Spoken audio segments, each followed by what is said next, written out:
చూసుకోవాలన్నమాట. ఇక్కడ ఏం చెప్తున్నాడంటే మీరు ఎంతైతే సహిస్తారో అంతవరకు ఇస్తాడనమాట.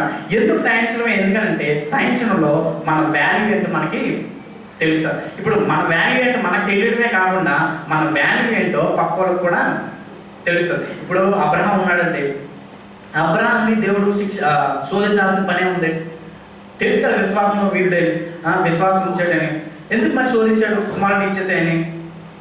ఎందుకనంటే తన స్ట్రెంత్ తనకి తెలియాలి, తన స్ట్రెంత్ మనకు కూడా తెలియాలి.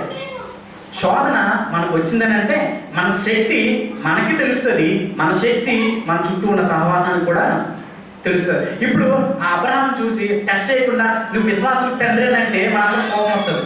అది ఏం చేశాడు అసలు? అబ్రహాం ఏం చేయకుండా ఎట్లా విశ్వాసం తండ్రి చేస్తామని ప్రశ్న మనం వేస్తాం. అందుకే దేవుడు ముందుగా ఏం చేశాడంటే తను ఏ విధంగా శోధించాలో, ఏ విధంగా పరీక్ష చేయాలో ఆ విధంగా పరీక్ష చేసి తన స్ట్రెంగ్త్ని అబ్రహాం తెలిసేటట్టు చేశాడు.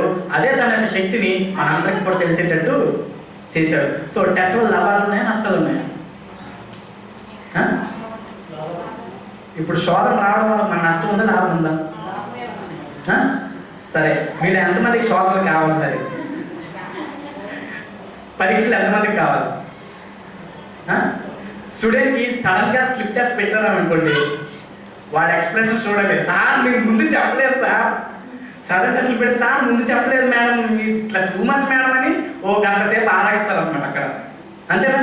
సో ప్రతిదానికి మనం సిద్ధపడి ఉండాలన్నమాట. సో అట్లానే ఇక్కడ శోధనకి మనం ఎవ్రీ టైం రెడీగా ఉండాలన్నమాట. ఎందుకనంటే శోధన మనకి ఎప్పుడు చెప్పి రావాలి. పరీక్ష ఎప్పుడు కూడా ఇగో పలానా డేట్ మన స్టూడెంట్ సర్కిల్ అయితే ఇగో డేట్స్ 25th ఈ ఎగ్జామ్, 26th ఈ ఎగ్జామ్, 27th మైండ్ ఫిక్స్ అయిపోయింది అంట. Okay 25th physics, 27th chemistry, 28th maths అని మైండ్ ఫిక్స్ అయిపోయింది. కానీ ఈ స్పిరిచువల్ వార్ఫేర్లో, స్పిరిచువల్ ఎగ్జామ్స్లో సో పలానా రోజు ఈ ఎగ్జామ్ వస్తుందని ఎక్కడ చెప్పదు అన్నమాట. అర్థమైందా? సో అందుకే అపోస్తలుడైన పౌలు దాన్ని ఎదుర్కోవడానికి సర్వాంగ కవచాన్ని ధరించుకోండి. మీరు జాగ్రత్తగా ఉండాలి. ఎప్పుడైనా మీరు ఫేస్ చేయాల్సి వస్తుంది. ఇప్పుడు సైనికుడు ఉన్నాడంటే సైనికుడు రెడీగా ఉంటాడా, లేదా యుద్ధం వచ్చినప్పుడు చూస్తూ రెడీగా ఉన్నాం అనుకుంటాడా? 24/7. ఇప్పుడు మన ఇండియా బార్డర్ ఉందండి, ఆ యుద్ధం వస్తే మనందరూ బార్డర్ దగ్గర నిలబడదామని అనుకుంటారా, లేదు 25/7 సర్వైలెన్స్లో ఉంటారా? 24/7 సర్వైలెన్స్లోనే ఉంటారు. ఎందుకని? ఎప్పుడు యుద్ధం వస్తుందో తెలీదు, ఎప్పుడు ఆ జనాలకు ఏమవుతుందో తెలియదు, ఎప్పుడు చైనా బార్డర్లో ఏమవుతుందో తెలియదు, ఎప్పుడు పిఓకే దగ్గర పాకిస్తాన్లో దాడి చేస్తారో తెలియదు. కాబట్టి 24/7 వాళ్ళు అలర్ట్గానే ఉంటారు అన్నమాట. సేమ్ అదే ఎగ్జాంపుల్ పౌలు గారు చెప్తూ మీరు కూడా సర్వాంగ కవచాన్ని ధరించుకోండి. ఎందుకనంటే యుద్ధం ఎప్పుడు వస్తుందో తెలీదు, ఎప్పుడు పరీక్ష వస్తుందో తెలీదు, టెస్ట్ ఎప్పుడు వస్తుందో తెలీదు, మైట్ బి సడన్ టెస్ట్ అయి ఉండొచ్చు. ఖచ్చితంగా మీరు దాంట్లో పాస్ అవ్వాలి. ఖచ్చితంగా మీరు పాస్ అవ్వాలి. పాస్ అవ్వడానికి దేవుడి యొక్క లక్షణం ఏంటంటే ఆయన నమ్మదగిన వాడు. నువ్వు ఏ లైన్లో ఉండాలో దేవుడు డిసైడ్ చేస్తాడనమాట. ముందు ఫ్రంట్ లైన్లో ఉన్న వాళ్ళు కొంచెం స్ట్రాంగ్గా యుద్ధం చేసేటప్పుడు కొంచెం స్ట్రాంగ్గా, కొంచెం సపోర్ట్ చేసే వాళ్ళుగా, అడ్డుకునే వాళ్ళుగా ఉంటారు. దాని తర్వాత కొంచెం వచ్చిన వాళ్ళు కొంత అంత ఎక్కువ ఎక్స్పీరియన్స్ లేకపోయినా కానీ దే కెన్ బేర్ ఇట్, అట్లా ఉంటుంది అనమాట. సో మనకు కూడా వచ్చే శోధనలు మన ముందు ఉన్న వాళ్ళని చూసి ఆ ముందు వాళ్ళకి అట్లా వచ్చాయి కాబట్టి ఆ శోధన మనం ఎదుర్కోవాలని రెడీగా ఉన్నప్పటికీ కూడా మనకు అలాంటి శోధన రాదను. మనం ఏ లెవెల్లో ఉన్నామో మనకు సాధారణంగా కాబట్టి సపోజ్ మన కాలేజ్ లెవెల్లో ఉన్నాము, కాలేజ్ లెవెల్లో ఉండే శోధనలు ఏంటి? కాపీ కొట్టడం, లేదా ఫైన్స్ ఇవ్వడం, లంచాలు ఇవ్వడం. సో ఇట్లాంటి శోధనలు. అంతేగాని జాబ్లో ఉన్న శోధనలు, కాలేజ్ చదువుకున్న శోధనలు ఒకేలా ఉంటాయా? పనులే డిఫరెంట్ అయినప్పుడు కూడా శోధనలు కూడా డిఫరెంట్గా ఉంటాయి. కానీ కొన్ని శోధనలు అనేవి అవి అందరికీ కామన్ ఉంటాయి అన్నమాట. ఏంటంటే యోహాను భక్తుడు అంటాడు కదా, శరీరాశ, నేత్రాశ, జీవపటం.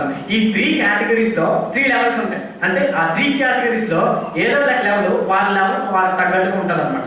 సో కొంచెం ఎల్డర్ పర్సన్స్కి వాళ్ళు ఉన్న శోధనలు వేరు, చిన్నవాళ్ళకి శోధనలు వేరు, యవనస్తులకి శోధనలు వేరు. సో మనం భయపడాల్సిన లేదు. మన ఏ కెపాసిటీ ఏదో దేవుడు మనకు తెలిసిన సత్యాలు ఏవైతే చెప్పాడో వాటిని మనం బేర్ చేసుకుంటూ వాటి మీద మన ఫౌండేషన్ బిల్డప్ చేసుకుంటే we are fine, we are good to go. So దాని తర్వాత ఇంకేమంటున్నాడు? అంతేకాదు ఏమంటున్నాడు? అక్కడితో స్టేట్మెంట్ ఆపాలి. దేవుడు నమ్మదగిన వాడు, మీకు శోధనలు వస్తాయి, మీకు నార్మల్ పర్సన్, మీరేం వరి అవసరం లేదు. దేవుడు మీకు ఏదైతే ఎలిజిబుల్లో దాన్నే ఇస్తాడో, మీరు దేనికైతే క్యాపబుల్ దాన్నే ఇస్తాడు. అంతేకాదు, ఫుల్ స్టాప్ పెట్టి అంతేకాదు ఇంకేం చెప్తున్నాడు?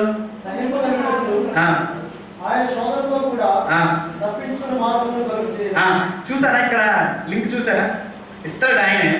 ఎంత సహిస్తుందో అంతవరకు సహించండి. ఒక తప్పించుకునే మార్గం దానివల్ల మీకు కావట్లేదు, నేను దాన్ని తట్టుకోలేనంటే వెంటనే దేవుడు ఒక వే చూపిస్తాడు. అర్థమైందా? సో దేవుడు నమ్మకత్వం ఎంత బాగుంటుందంటే పరీక్ష పెట్టేది ఆయనే, ఎంత బరువు పోయిగారో పెట్టేది ఆయనే. ఇక నా వల్ల కాదు నేను పడిపోతానంటే వెంటనే బరువు తీసేస్తాడు. బరువు తీసేసి నువ్వు వెళ్ళిపోతుంది దాన్ని నువ్వు వెళ్ళిపోవచ్చు. అర్థమవుతాయి నా మాటలు అర్థమవుతాయి. శోధన ఇస్తాడు ఆయనే. ఎందుకంటే నువ్వు స్ట్రెంత్ ఏంటో నువ్వు తెలియడానికి, నువ్వెవరో పక్కోడు తెలియడానికి, నువ్వెవరో క్రైస్తవ సమాజాన్ని తెలియడానికి ఓకే అంతవరకు పర్లేదు. నువ్వు ఇంకా ఎక్కువ శోధన వస్తుంది, నేను తట్టుకోలేకపోతున్నాను నువ్వు అనుకుంటే నీ యొక్క స్ట్రెంత్ తెలిసిపోయింది, నీ కెపాసిటీ తెలిసిపోయింది. సపోజ్ ఒక ఎగ్జాంపుల్ చూడాలంటే వెయింగ్ మిషన్స్ ఉంటాయి కదా, వెయింగ్ మిషన్స్, చిన్న వెయింగ్ మిషన్ సపోజ్ 10 kg అనుకో, అది ఎంతవరకు వెయిట్ చేయగలదు? అది 10 kg వాటి. ఒక 10 కన్నా ఎక్కువ చేస్తే ఏమవుతుంది? వెంటనే ముళ్ళు ఆడుకోవడం కానీ ఆ మ్యాగ్నెటిక్ స్ట్రిప్స్ అన్ని పాడైపోతూ ఉంటాయి. అంటే దాని కెపాసిటీ ఎంత? 10. దాన్ని బియాండ్ చేస్తే ఏమవుతుంది?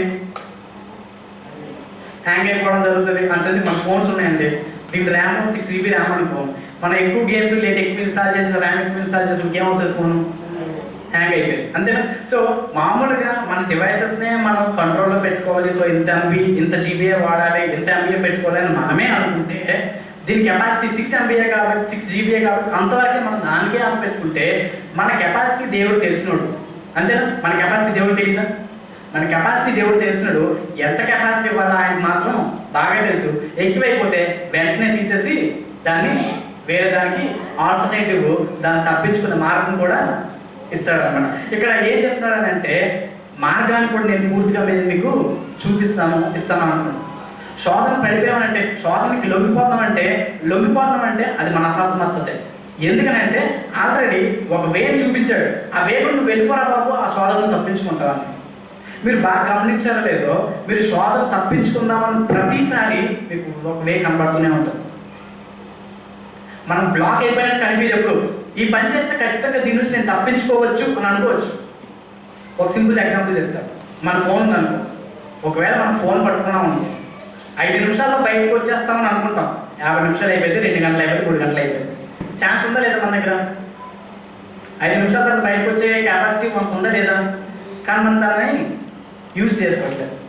అంటే దేవుడు ఒకవేళ శోధన వచ్చిందని అంటే దానికి ఆల్టర్నేటివ్ వే కూడా ఉందని మనం మర్చిపోతున్నాం. కానీ దేవుడు ఆల్రెడీ ప్రొవైడ్ చేసి పెట్టాడు. అందుకే ఆయన నమ్మదగిన. ఒకవేళ ప్రొవైడ్ పెట్టలేదనుకో దేవుడు నమ్మదగిన వాడిని మనం కొట్టేవచ్చు. ఎందుకంటే దేవుడు నమ్మదగిన వాడు కాబట్టి దాన్ని తప్పించుకునే మార్గం కూడా దేవుడు ఇస్తాడు, ఖచ్చితంగా ఇస్తాడు అనమాట. మనమే మన యొక్క సోమతనాన్ని బట్టి, ఓకే, మన యొక్క ఎందుకులే పోన్లే ఒకేసారి కదా ఏం కాదులే అన్నట్టు మన యొక్క అసమర్థతను బట్టి మనం శోధనకు లొంగిపోతామే తప్ప దేవుడి యొక్క శక్తిని సంపించడానికి లేదు. అలాగే సాతాను మీద నెపం పోయడానికి కూడా ఛాన్స్. ఇప్పుడు శోధనలో మనం పడిపోయామంటే దానికి కారణం ఎవరు? సాతాను మనమేనా? సరే, ఈ యొక్క వచనాన్ని మీ యొక్క మనసులో ఉంచుకొని శోధన వచ్చేటప్పుడు ఎట్లా డిఫీట్ చేయాలి, శోధన వచ్చేటప్పుడు ధైర్యం నుంచి ఎలా తప్పించుకోవాలని చెప్పేసి దేవుడి యొక్క లక్షణం కూడా ఇక్కడ మనకు దేవుడు నమ్మదగిన వాడు. దేవుడు మాట ఇచ్చేదంటే ఖచ్చితంగా దాన్ని నెరవేరుస్తాడు. ఇప్పుడు దేవుని యొక్క నమ్మకత్వం శోధనలో ఉండేటప్పుడు మన పరిస్థితిలో ఉందంటారా? మన అనుదిన జీవితంలో ఉండదంటారా? ఆయన యొక్క లక్షణమే నమ్మదగిన వాడు. మన యొక్క నమ్మదగిన వాడని చూస్తే బైబిల్లో చాలాసార్లు ఆయన యొక్క నమ్మకత్వాన్ని మనకి కనిపిస్తుంది. ఒక సింపుల్ ఎగ్జాంపుల్ చూడాలంటే ఇశ్రాయేలీయులు ఆ యొక్క జనాంగం ఆ యొక్క కానాను నుంచి ఐగుప్తులకు వెళ్ళిపోయినాక ఐగుప్తు నుంచి బయటపడడానికి వాళ్ళందరూ చాలా ప్రార్థనలు చేశారు.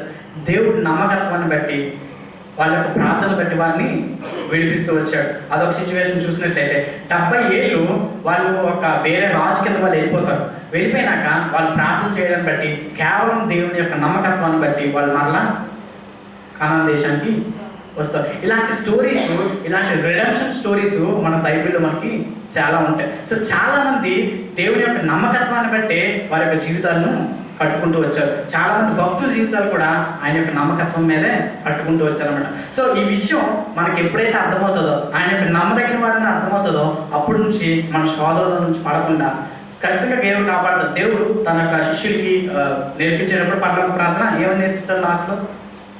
మమ్మల్ని శోధనలో చూడండి ఒకసారి, మత్తయి సువార్త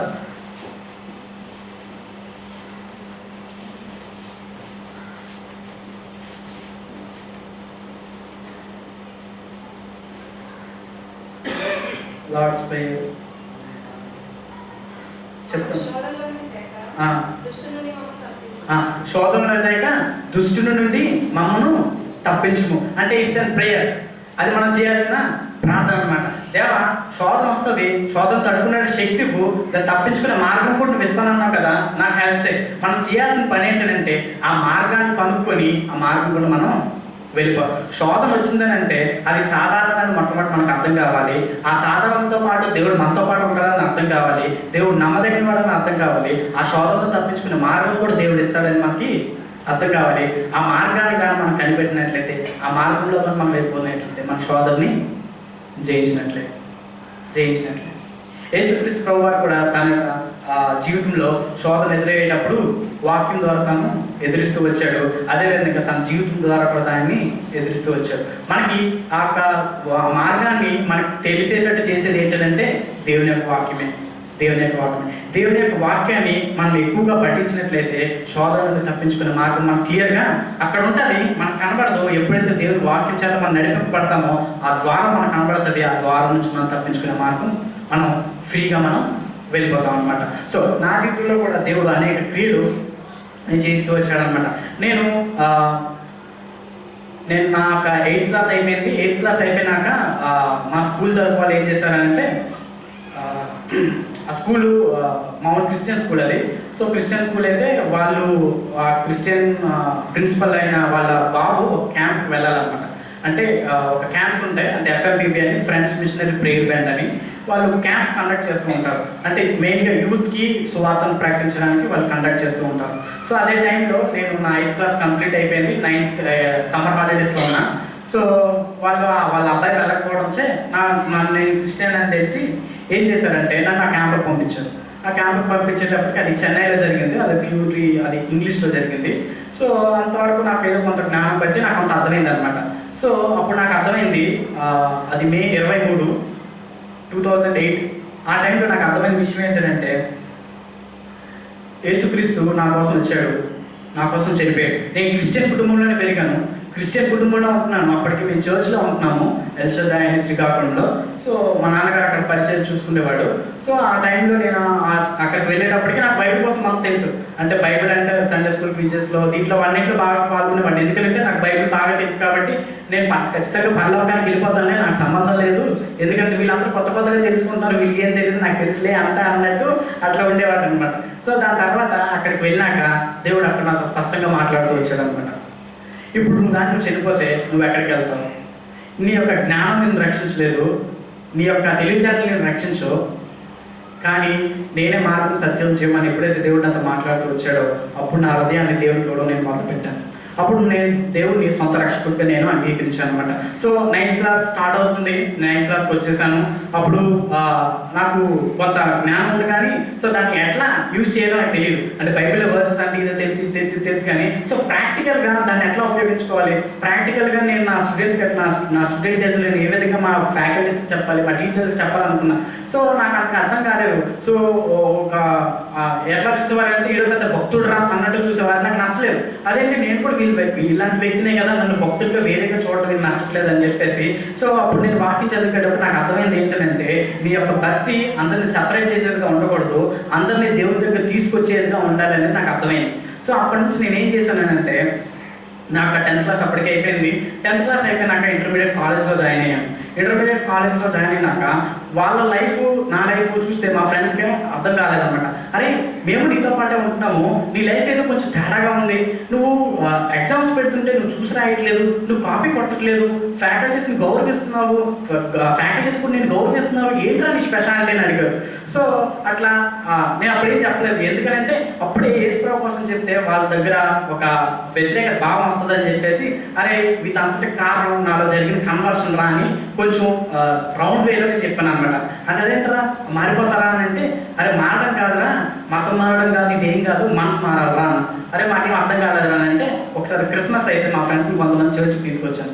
కొంచెం తీసుకుని వాళ్ళకి ఏదో కొంత అర్థమైంది, కానీ తర్వాత వాళ్ళు తర్వాత వెళ్ళిపోయినాక వాళ్ళకి ఏమైనా అర్థమైందంటే ఏమో యేసుప్రభు వచ్చాడంటే వర్ణించాడంట అని చెప్తే మాకేం అర్థం కాదు. సరే కాలేజ్కి వెళ్ళిపోయినాక సో వాళ్ళ దగ్గర ఒక ప్రత్యేకమైన జీవితాన్ని జీవించడం బట్టి వాళ్ళు నాకు టీచ్ చేశారు అనమాట. ఎట్లా టీచ్ చేశారంటే అరే పాస్టర్ గారు వచ్చారు రా అని. సరే ఫస్ట్ ఇయర్ అంతా పాస్టర్ అని పిలిచారు. పాస్టర్ తర్వాత కొన్నాళ్ళు పోయినాక సెకండ్ ఇయర్లో జాయిన్ అయినాక అరే బిషప్ వచ్చారు రా అంటున్నారు. తర్వాత అంటే వాళ్ళు నాలో జరుగుతున్న ఒక చేంజెస్ని వాళ్ళు గమనిస్తూ ఉన్నారన్నమాట. దాని తర్వాత కాలేజ్ అయిపోయింది, ఇంటర్మీడియట్ అయిపోయింది, బీటెక్ చదవడానికి వైజాగ్ వచ్చాను అనమాట. బీటెక్ వైజాగ్లో చదువుకునేటప్పుడు ఫస్ట్ ఇయర్లో ఫ్రెషర్స్ అని మిస్టర్ ఫ్రెషర్స్ అని జరుగుతుంటాయి, కాలేజెస్లో ఉన్న వారికి బాగా తెలుసు. సో ఆ టైమ్స్లో వాళ్ళు ర్యాక్ చేయడానికి మొదలు పెట్టారనమాట. ర్యాక్ చేయడానికి మొదలు పెడితే ఆ ర్యాగింగ్లో నన్ను వేరే రూమ్ తీసుకెళ్ళి అరే నువ్వు సినిమా పాట పాడతాను సార్, నాకు సినిమా పాటలు రావు సార్ అన్న. సరే ఓ సినిమా డైలాగ్ చెప్పాను, సినిమా డైలాగ్ కూడా రా. వెంటనే మంచి ఏం చేస్తుంటే అరే ఇదే క్రిస్టియన్స్ లాగా ఉన్నారని చెప్పేసి మా సీనియర్ ఒక క్రిస్టియన్ ఉంటాడు, ఆయన దగ్గర తీసుకెళ్ళి అరే ఇది మీ గ్యాంగేరా అన్నాడు. సరే అని చెప్పినాక ఆ క్రిస్టియన్స్ అంతా కొంచెం మాట్లాడినాక దాని తర్వాత మా కాలేజ్లో ఏం చేశానంటే మా స్టూడెంట్స్తో పాటు కొంతమంది ఉంటే ఒక 3-4 క్రిస్టియన్స్ ఉంటే వాళ్ళు ఏం చేశానంటే ఒక చిన్న గుంపుగా స్టార్ట్ చేసి బైబిల్ స్టడీ స్టార్ట్ చేయడం మొదలుపెట్టాం. బైబిల్ స్టడీస్ అంటే యేసుక్రీస్తుని ఎలా పరిచయం చేయాలి, యేసుక్రీస్తుని చిన్న మాటల ద్వారా ఎలా పరిచయం చేయాలని ఆ విధంగా చిన్న గ్రూప్స్గా ఫామ్ అయ్యి బైబిల్ స్టడీస్ మా కాలేజ్లో చేయడం మొదలుపెట్టాం. మా హాస్టల్ రూమ్లో చిన్న రూమ్లో మేమందరం గ్యాదర్ అయ్యి ఒక 5-6 మెంబర్స్ ఈ విధంగా బైబిల్ స్టడీస్ మేము స్టార్ట్ చేయడం మొదలుపెట్టామన్నమాట. దాని తర్వాత కొన్ని సందర్భాలు ఎట్లా వచ్చాయంటే యేసుక్రీస్తుని కాలేజ్ మొత్తానికి మా కాలేజ్కి ఎలా ప్రెజెంట్ చేయాలని అర్థం కావట్లేదు అనమాట. సో ఒక చిన్న ఛాన్స్ ఇవ్వు, నా టెస్ట్ మనీని కానీ నీ యొక్క టెస్ట్ మనీని మా యొక్క కాలేజ్కి నేను టెస్టిఫై చేయాలని చిన్న ప్రార్థన చేసుకున్నాను కాలేజ్ డేస్లో. అది థర్డ్ ఇయర్ అయ్యేటప్పుడు అందరూ గ్యాదర్ అయ్యారు అనమాట. గ్యాదర్ అయితే ఆ రోజు లీజర్ పీరియడ్ అయితే అందరూ ఏదో మాట్లాడితే అది గుడ్ ఫ్రైడే అనమాట. గుడ్ ఫ్రైడే అయితే సో అందరూ గుడ్ ఫ్రైడే అంటే ఏంటి, ఈస్టర్ అంటే ఏంటి అందరూ మాట్లాడుతున్నారు. సో ఇదే ఛాన్స్, ఇది మంచి సమయం దొరికిందని చెప్పేసి నేను ఏం చేశానంటే సార్ గుడ్ ఫ్రైడే కోసం నాకు తెలుస్తారని చెప్పేసి చేయొద్దాను అనమాట. సో మొత్తం 120 మెంబర్స్ ఉన్నారు. గుడ్ ఫ్రైడే కోసం నీకేం తెలుసు అంటే సార్ నాకు తెలుస్తుంది నేను చెప్తాను సార్ అన్న. సో 120 మెంబర్స్ ముందు అక్కడ స్టేజ్ మీదకి వెళ్ళి గుడ్ ఫ్రైడే అంటే ఏంటి అని చెప్పడం మొదలు పెట్టానమాట. గుడ్ ఫ్రైడే ఎందుకు వచ్చింది, యేసుప్రభు భూలోకానికి ఎందుకు వచ్చాడు, ఏం చేశాడు, అసలు గుడ్ ఫ్రైడే ఎందుకు అయింది, ఈస్టర్ ఎందుకు అయింది అని చెప్పేసప్పటికి సో అక్కడ ఒక బాధ తీరిపోయిందన్నమాట. దేవుడు నాశనం తీర్చాడు అనమాట. ఖచ్చితంగా కాలేజ్లో సువార్త ప్రకటించాలనుకున్నాను, ఖచ్చితంగా అక్కడ అయిపోయింది అనమాట. సో అట్లా అయిపోయినాక నాకు బీటెక్ స్టడీస్ కంప్లీట్ అయిపోయినాక నాకు చిన్న ఆశ ఉండేది, కనీసం ఒక క్రీస్తుని ఎరిగిన ప్రజల దగ్గరికి వెళ్ళి ఒక సువార్త నేను చెప్పాలి అని అనుకున్నాను అనమాట. సో క్రీస్తుని ఎరిగిన ప్రజల దగ్గరికి వెళ్ళి సువార్తను ప్రకటించడం ఏంటని నేను ప్రేర్ చేసుకునేటప్పుడు నాకు ఒక ఆపర్చునిటీ వచ్చింది అనమాట. సో ఆ టైంలో నేను క్యాట్ రాసినాక నాకు ఒక బీ స్కూల్లో MBA చేయడానికి ఛాన్స్ దొరికింది.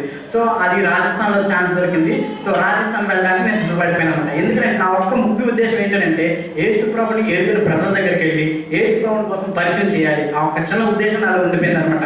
సో నార్త్ ఇండియా అంటే మ్యాక్సిమం ఎవరు, కానీ సౌత్ ఇండియాలో కానీ చూసినట్లయితే ప్రతి ఒక్క చిన్న వీధికి ఒక్కొక్క చర్చ్ ప్రతి ఒక్కరు కనిపిస్తారు, కానీ నార్త్ ఇండియాలో మాత్రం అట్లా కనిపించదు. ఒక విచారకరమైన సంగతి ఏంటంటే ఫస్ట్ డేస్లో నేను నార్త్ ఇండియా గుజరాత్ అక్కడ మన రాజస్థాన్ వెళ్ళేటప్పుడు నాకు అంత హిందీ సరిగ్గా రాదు, ఎందుకంటే అప్పుడప్పుడే నేర్చుకుంటున్నా. సో హిందీ నాకు అంత రాకపోతే నేను ఫస్ట్ టైం వెళ్ళేటప్పుడు భయ్యా ఇక్కడ యేసుక్రీస్తు అంటే ఎవరో తెలుసా అని అడిగాను. జస్ట్ నార్మల్ క్రిస్మస్ దినాలు జీసస్ మామూలుగా అంటే ఇది మా షాప్లో ఉంటుంది, పక్క షాప్లో ఉంటుంది అని కనుక్కున్నాను అన్నాడు. సో అంటే యేసుక్రీస్తు అని మాట కూడా వాళ్ళకి తెలియని ప్రాంతం అనమాట. సో ఏంద్రా బాబు ఇది ఎట్లా ఉన్నారో కనీసం వీళ్ళకి నేను ఎట్లా చెప్పేది, కనీసం భాష రాదు మాటలు రావాలి అనుకుంటే నేను మాత్రం ఖచ్చితంగా నేను సువార్త చెప్పాలి, అది నా ఉద్దేశం అని చెప్పేసి సో స్టూడెంట్స్గా ఉండేటప్పుడు ఏం చేయాలని ఆలోచిస్తూ వచ్చానమాట. సో MBA చదువుకునే సమయంలో ఫస్ట్ ఇయర్లో ఛాన్స్ వచ్చిందనమాట. సో ఏం చేశానంటే ఒక గ్రూప్గా ఫామ్ అయ్యి ఒక చిన్న ఫంక్షన్ చేస్తారంట. చిన్న ఫంక్షన్ చేస్తే ఆ రోజు వ్యాలంటైన్స్ డే వస్తుందని ముందుగానే ఎక్స్పెక్ట్ చేశారు. ఫిబ్రవరి 11 ఎక్స్పెక్ట్ చేసి ఖచ్చితంగా వ్యాలంటైన్స్ డే వస్తుంది, ఖచ్చితంగా ఈ కాలేజ్ ఖచ్చితంగా దాన్ని సెలబ్రేట్ చేస్తారు. సో ఆ ఆపర్చునిటీని ఎట్లాగైనా ఉపయోగించుకోవాలని చెప్పేసి దానికోసం ప్రార్థన చేయడం స్టార్ట్ చేసేటప్పటికి దేవుడు ద్వారా తెలుస్తూ వచ్చాడనమాట. సో అందరూ గ్యాదర్ అయ్యారు, కాలేజ్ మొత్తం గ్యాదర్ అయింది, స్కూల్ మొత్తం వాటిని బిజినెస్ స్కూల్స్ అని అంటారు అనమాట. సో కాలేజ్ మొత్తం గ్యాదర్ అయింది, ఆడిటోరియంలో గ్యాదర్ అయ్యారు. సో నేను ఒక 15 minutes స్లాట్ అడిగాను, వ్యాలంటైన్స్ డే కదా, ట్రూ లవ్ కోసం నేను చెప్తాను అని. సో అప్పటికి నాకు కొంచెం టెక్నాలజికల్ మీద కొంచెం అడ్వాన్స్ ఉంది కాబట్టి ఒక మంచి పీపీటీ తయారు చేసి పెట్టాను. పీపీటీ తయారు చేసి పెట్టి దేవుని యొక్క ప్రేమ కోసం నేను చెప్పడం మొదలు పెట్టాను అనమాట. సో ఆ 15 minutes ఛాన్స్ ఇస్తే 15 minutes ప్రేమ అంటే ఏంటి, ప్రేమ ఎన్ని రకాలు, తల్లిదండ్రుల ప్రేమ ఏంటి, స్నేహితుల మధ్య ప్రేమ ఏంటి, బంధువుల మధ్య ప్రేమ ఏంటి, ఆఖరిగా దేవుని యొక్క ప్రేమ ఏంటి అని చెప్పేసి ఒక 5 slides-తో 4 types of love అని చెప్పేసి, గాడ్స్ లవ్ కోసం చెప్పేసి, గాడ్స్ బర్త్, గాడ్స్ యొక్క డెత్, ఆయన యొక్క రెజరెక్షన్ చెప్పేసి 15 minutes-లో కంప్లీట్ చేశాను అనమాట. ఆ విధంగా అక్కడ కూడా సువార్త ప్రకటన పడింది. దాని తర్వాత కొంతమంది రెస్పాండ్ అయ్యి మేము వేసుకోవడం కొంచెం ఎక్కువ తెలుసుకోబోతున్నాం అని చెప్పేసి వాళ్ళ దగ్గరికి రావడం, అక్కడ చిన్న ప్రైజ్ స్టార్ట్ చేయడం మనం మొదలు పెట్టామన్నమాట. ఆ విధంగా నాకు ఎడ్యుకేషన్ అంతతో ముగిసింది. ఎడ్యుకేషన్ ముగిసినాక దాని తర్వాత నాకు క్యాంపస్ ప్లేస్మెంట్ రావడంతో నేను డెహ్రాడూన్ వెళ్ళిపోవాల్సి వచ్చింది అనమాట. డెహ్రాడూన్ వెళ్తే అక్కడ కూడా సేమ్ పరిస్థితి. డెహ్రాడూన్లో అప్పటికి సగం 2 years కొంత హిందీ నేర్చుకోవడం జరిగింది. సో అక్కడ కొంచెం ఫ్లెక్సిబుల్గానే ఉందన్నమాట. సో ఇతర ప్రాంతానికి వెళ్ళడం, సో ఇక్కడికి వెళ్ళడం, ఆ ప్రాంతానికి ఈ ప్రాంతానికి వెళ్ళడంతో సో నాకు కొంచెం అక్కడ అంత అనిపించలేదు కాబట్టి సో ఇంకా జాబ్ షిఫ్ట్ అయిపోతామని చెప్పేసి నేను తర్వాత హైదరాబాద్ రావడం జరిగింది. హైదరాబాద్లో ఒక ఊబర్ కంపెనీలో ఇప్పుడు నేను ప్రెసెంట్ వర్క్ చేస్తున్నా. సో నాకు కొలీగ్స్తో కూడా ఎట్లా స్టార్ట్ చేస్తానంటే, కొలీగ్స్లో కూడా నేను వాళ్ళని కూడా విడిచిపెట్టలేదు అనమాట. యేసుక్రీస్తు కోసం ఎలాగైనా చెప్పాలి, ఏదైనా చెప్పాలి. సో కాలేజ్ క్యాంపస్లోకి ఎంటర్ అయ్యాను, ఆఫీస్లోకి ఎంటర్ అయ్యాను. అప్పుడే కొంతమంది ఫ్రెండ్స్ అప్పుడప్పుడే ఆఫీస్లోకి అయితే ఫ్రెండ్స్ పరిచయం అవుతారు కదా. సో ఆ పరిచయం అయిన వెంటనే ఒక ముస్లిం ఫ్రెండ్ పరిచయం అయ్యారు. భలే ఫ్రెండ్ పరిచయం అయ్యారు అని చెప్పేసి అప్పుడు వెంటనే ముస్లిమ్స్ యొక్క హిస్టరీ ఏంటి, ముస్లిమ్స్ని ఎట్లా యేసుక్రీస్తుని పరిచయం చేయాలి అని చెప్పేసి కొన్ని వెబ్సైట్స్ చదవడం, పుస్తకాలు చదవడం, కొంతమంది జీవిత హిస్టరీస్ చదవడం. నవే కురేషి అని RZIM ఇంటర్నేషనల్ మినిస్ట్రీస్ అని, సో ఆయన ఇస్లాం, ఆయన క్రిస్టియానిటీగా ఎట్లా మారాడని ఒక బ్రీఫ్ టెస్టిమనీ ఉంది, ఆయన ఒక బుక్ కూడా రాశారు. సో వాటిని అన్ని చదవడం బట్టి నాకు అంత ఐడియా వచ్చింది, ఓహో ముస్లిమ్స్కి ఈ విధంగా చెప్పాలి అని అర్థమైందనమాట. సో ఆ తర్వాత ముస్లిమ్స్కి వెంటనే నేను క్రిస్టియన్ అని చెప్పకుండా సో అల్లా ఏంటి, అల్లా సంగతులు ఏంటి, ఇదేంటి అదేంటి అని చెప్పేసి నేను తెలుసుకున్నానని చెప్పేసి తనతో కాన్వర్సేషన్ స్టార్ట్ చేస్తున్నాను అనమాట. సో రోజులు గడుస్తున్న కొద్ది తనకు అర్థమవుతుంది అనమాట, ఇదైతే నాకు ఏదో కొంచెం ఏదో పెడుతున్నట్టున్నాడు అని. సో వెంటనే తనకు అర్థమైపోయింది, అరే నువ్వు క్రిస్టియన్ రా అన్నాడు. ఎందుకంటే నీకు డౌట్ వచ్చిందంటే ఈ క్వశ్చన్స్ క్రిస్టియన్స్ అడుగుతారు, ఎవరెవరో ఉండరు. సో అవునా నేను క్రిస్టియన్ అంటే నువ్వేం చెప్పాలనుకుంటావు అంటే సో ఇది అని చెప్తే సరే ఆలోచిస్తానని చెప్పేసి ఆలోచించి, అంటే నేను చాలాసార్లు ఏం చేస్తానంటే వాళ్ళలో ఒక చిన్న ఆశను పెట్టడం అంతే, వాళ్ళు మారతారా అనేది దేవుడు చెప్తారు. ఎందుకంటే మనం మార్చలేదు మనుషుల్ని. సో అట్లా ఆశను పెట్టేసి అట్లా కంపెనీలో కూడా ఒక 3-4 మెంబర్స్ని క్రిస్టియన్స్ని గ్యాదర్ చేసి వాళ్ళు ఒక చిన్న ప్రేయర్ సెల్స్ని స్టార్ట్ చేయడం మొదలు పెట్టాం అనమాట.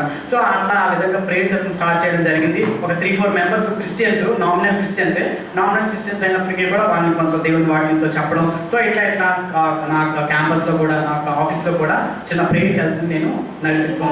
సో అదే టైంలో కరోనా రావడం జరిగింది. కరోనా రావడంతో అందరికీ వర్క్ ఫ్రమ్ హోమ్ అని పెట్టారు. సో అదేవిధంగా హైదరాబాద్లో ఉన్నాను, శ్రీకాకుళంలో ఒకసారి వచ్చి పడేయాల్సి వచ్చింది. సో గత సంవత్సరం నుంచి నేను శ్రీకాకుళంలోనే ఉంటున్నాను. సో అదేవిధంగా దేవుడి యొక్క పరిచయంలో కూడా నేను చక్కగా వాడబడ్డాను కూడా దేవుడు కూడా కృపణానికి ఇస్తుంది. ఇదంతా నేను చెప్తున్నాను నా గొప్ప కోసం కాదు, కానీ దేవుడు నన్ను ఏ విధంగా వాడుకుంటూ వచ్చాడు, దేవుడు తన యొక్క కృప నా పట్ల ఏ విధంగా చూపిస్తూ వచ్చాడు. సో దేవుడు నాకు బయటపరిచిన విషయాన్ని ఇతరులతో పంచుకోవడం, ఇతర స్టూడెంట్స్తో పంచుకోవడం. సో ఎక్కువగా నేను స్టూడెంట్స్తో ఎక్కువ గడుపుతాను అన్నమాట. సో స్టూడెంట్స్ వాళ్ళు ఎదుర్కొంటున్న వాళ్ళ యొక్క ప్రాబ్లమ్స్ ఏంటి, వాళ్ళతో ఎట్లా డీల్ చేయాలి, వాళ్ళతో ఎలా మాట్లాడాలి. వెంటనే స్టూడెంట్స్ దగ్గరికి ఏ ప్రాబ్లం నమ్ముకోవాలంటే ఇంద్రాబాయి చెప్పేదని అంటారు అనమాట. సో అట్లా కాకుండా వాళ్ళ నీడ్స్ ఏంటి, వాళ్ళ యొక్క పర్స్పెక్టివ్లో అసలు దేవుడు అవసరమా, అసలు దేవుడు అవసరం అయితే ఎట్లా అవసరం, సో దేవుడు నీ నీడ్ని ఎట్లా తీర్చగలడు. సో అట్లా కంపారిటివ్గా స్టూడెంట్స్తో కానీ మనం మాట్లాడినట్లయితే వాళ్ళు అర్థం చేసుకోగలరు, ఓ వీడు మన లాంగ్వేజ్ మాట్లాడుతున్నాడు, మనతో పాటు ఉంటున్నాడు, సో వీడికి అర్థమైంది కాబట్టి సో ఇదేదో కొంచెం డిఫరెంట్గా ఉంది. సో ఇప్పుడు అప్పుడు కానీ యేసు కోసం చెప్పామనుకో వెంటనే అర్థమవుతాడు. అంటే మనం చాలాసార్లు ఏం చేస్తామంటే నొప్పి ఇక్కడ తగ్గితే ఇక్కడ ఆయింట్మెంట్ రాస్తూ ఉంటాం. అంటే ఆ మనిషికి యేసుక్రీస్తు నీడు అప్పుడు తెలియదు, అప్పుడు అవసరం ఉండదు, కానీ అప్పుడు యేసు కోసం చెప్పేస్తుంటాం. అంటే లేదు ఏమనుకుంటే యేసు కోసం చెప్తూ నేను సవాల్ చెప్తాను, ఎంతమంది చెప్తాను, ఇది చేసాను అది చేసాను, కానీ అది ఆయింట్మెంట్ తగిలింది ఇక్కడ, దెబ్బ తగిలింది ఇక్కడ, ఆయింట్మెంట్ రాసింది ఇక్కడ అన్నమాట. సో అట్లా కాకుండా మనం దేవుని యొక్క పర్స్పెక్టివ్లో ఆలోచించి దేవుడు ఏం చెప్తున్నాడు, ఏ వ్యక్తితో మాట్లాడాలి, ఏ వ్యక్తితో ఎలా మాట్లాడాలి అని దేవుడితో కనెక్టివిటీలో ఉంటే ఆ వ్యక్తితో మాట్లాడడానికి దేవుడు మన సిద్ధపరుస్తున్నాడు. ఒకసారి ఏమైందంటే మా ఫ్రెండ్ ఒకడు ఉన్నాడు, అప్పుడే పరిచయం అయ్యాడు. పరిచయం అయినాక సడన్గా రూమ్కి వచ్చాడు. అరే ఏదో రూమ్కి వచ్చామంటే అరే నాకు బతుకు మీద ఇంట్రెస్ట్ లేదు కానీ చచ్చిపోదాం అనుకుంటున్నాను. సడన్గా షాక్ అయ్యాను నేను, ఒక చచ్చిపోయాడు, లాస్ట్ నా దగ్గరికి వచ్చాడు, నన్నే పట్టుకుంటారు పోలీసులు. సో ఎదురు బాబు ఎట్లా జరిగిందని అంటే వెంటనే ఏమన్నానంటే సరే ఎందుకు చచ్చిపోదాం అనుకుంటున్నా చెప్పురా. అదే జీవితం ఏం బాగాలేదా, లైఫ్ ఏం బాగాలేదా, సో ఇట్లా మోసం చేస్తారు, ఎట్లా మోసం చేస్తారని స్టోరీ చెప్పారు. ఓ అంతే నాడేటప్పటికి అదే అంత చిన్న విషయంగా తీసుకుంటున్నాం, ఇట్లా మోసం చేయడం ఈజీ అనుకుంటే సో ఫస్ట్ మనం కూల్ డౌన్ చేసాను. కూల్ డౌన్ చేసి దాని తర్వాత సరే ఒక నైట్ నాతో పాటు ఉండు, నెక్స్ట్ నీ డెసిషన్ నీ ఇష్టం, మార్చుకుంటున్నాను మార్చుకో, చచ్చిపోతున్నాను చచ్చిపో, నీ ఇష్టం, కనుక చచ్చిపోతే బయట చచ్చిపోవాలన్నా. సో అనేటప్పటికి వాడు కొంచెం ఆలోచించి నైట్ అంతా నాతో స్టే చేసి తన ప్రాబ్లం ఏంటంటే ఫస్ట్ తన ప్రాబ్లమ్ ఐడెంటిఫై చేస్తాను అనమాట. ఎందుకంటే తను లోన్లీగా ఫీల్ అవుతున్నాడు, ఆ లోన్లీనెస్ షేర్ చేసుకోవడానికి ఎవరు లేరు. సో ఆ ప్రాబ్లం నాకు ఐడెంటిఫై అయింది అనమాట. సో ఆ ప్రాబ్లం ఎప్పుడైతే నాకు ఐడెంటిఫై అయిందో దాన్ని సాల్వ్ చేయడం మొదలుపెట్టా. దేవుని యొక్క కృపను పెట్టి దేవుని యొక్క జ్ఞానంతో పాటు దాన్ని ఎట్లా డీల్ చేయాలి, ఆ మనిషితో ఎట్లా మాట్లాడి, తన ఎమోషనల్ స్టెబిలిటీ ఎట్లా ఉంది, తనకి ఈ మాట చెప్తే దీన్ని ఎట్లా రియాక్ట్ అవుతాడు అని చెప్పేసి లింక్ వేసేసుకుంటూ మాట్లాడినాక ఆ రోజు తను రక్షింపబడి ఇప్పుడు ప్రభువులో కొనసాగుతున్నాడు. సో అంటే ఇవన్నీ ఎందుకు చెప్తున్నానంటే మనం మాట్లాడేటప్పుడు ఏది పడితే అట్లా మాట్లాడడం కాకుండా దేవుని యొక్క జ్ఞానంతో మాట్లాడడం మనం నేర్చుకోవాలన్నమాట. సో ఆ విధంగా దేవునితో మాట్లాడడం మనం అలవాటు చేసుకున్నట్లయితే దేవుడు ఖచ్చితంగా వాటన్నింటిని మనకి చెబుతుంటాడు అనమాట. సో ఈ టైంలో ఎట్లా ఉంటుంది, కొన్నిసార్లు దేవుడు మనకు కాము ఉండమన్నా కానీ మనం ఉండడం చెప్పేస్తాం స్వార్థ. సో అందుకనంటే అది మనకి ప్రెజెన్స్ ఆఫ్ మైండ్ ఉంటుంది అనమాట. అంటే దేవుడు మనకు గైడ్ చేస్తాడు, సో ఈ విషయంలో మాట్లాడాలి, ఎక్కడ మాట్లాడాలి. సో ఆ దేవుడితో ఆ జ్ఞాపకాన్ని మెయింటైన్ చేస్తే ఎక్కడ మాట్లాడాలో మనకు అర్థమవుతుంది, ఎక్కడ మాట్లాడుకోవడం మనకి అది కొన్నిసార్లు మనం మాట్లాడేటప్పుడు ఏమవుతుంది అంటే ఇండిఫరెన్సెస్ వచ్చేసి గొడవకి ఎక్కువ ఆస్కారం ఉంటుంది అనమాట. సో ఒకవేళ మనం కొన్నిసార్లు ఆర్గ్యుమెంట్స్ ఏమవుతాయంటే హీటప్ అయిపోతూ ఉంటాం, మా దేవుడు గొప్ప, మా దేవుడు గొప్ప, మా దేవుడు గొప్ప. సో అట్లాంటి టైమ్స్లోని మనం తగ్గడం బెటర్. ఎందుకంటే మనం ఆర్గ్యుమెంట్ విన్ అవడం కన్నా ఆత్మను రక్షించడం మనకు ముఖ్యం. ఒకవేళ ఆర్గ్యుమెంట్ విన్ అయిపోవచ్చు కానీ ఆత్మను మనం లూజ్ అయిపోతాం అన్నమాట. సో కొన్నిసార్లు మనం కూడా తగ్గడం మంచిది అనమాట. తగ్గి సరేనా ఓకే తర్వాత మాట్లాడదాం అని చెప్పేసి కొన్ని డిస్కషన్స్ కూడా మనం కట్ చేయడం మంచిది. ఈ విధంగా మనం పర్సనల్ అవేంజలిజం, వీటిని ఏమంటే పర్సనల్ అవేంజలిజం అంటారు, అంటే వ్యక్తిగత స్వార్థీకరణ. సో వీటిలో కూడా మనం కొంచెం పార్టిసిపేట్ చేసినట్లయితే దేవుని యొక్క రాజ్య విస్తరణలో మనం కాలుభాగస్తులు కావాలి. నేను ఎక్కువసేపు మాట్లాడేశాను. సో ఈ యొక్క చిన్న సాక్ష్యాన్ని నా కోసం కూడా మీరు ప్రార్థన చేయండి. ఆఫీస్లో కూడా నేను చక్కగా వర్క్ చేసేటట్టు. సో అదేవిధంగా నాకు లైఫ్ కోసం కూడా మీరు ప్రార్థన చేయండి. సో మా ఫ్యామిలీ కోసం కూడా మీరు ప్రార్థన చేయండి. మా తమ్ముడు కోసం కూడా ప్రార్థన చేయండి. మా తమ్ముడు పేరు కరుణాసాగర్, నా పేరు కృపాసాగర్. సో మా ఇద్దరి కోసం మీరు ప్రార్థన చేయండి. మా తల్లిదండ్రుల కోసం మీరు ప్రార్థన చేయండి. మా అమ్మగారి కోసం ముఖ్యంగా ప్రార్థన చేయండి. తను ఎక్కువగా సిక్ అవుతూ ఉంటారు. సో తనకు కూడా మంచి ఆరోగ్యం ఇచ్చేటట్టు కూడా మీరు కూడా నన్ను కూడా మీ యొక్క ప్రార్థనలో కూడా ఉంచుకుంటారని ఒక చిన్న సాక్ష్యాన్ని దేవుడు దీవించిన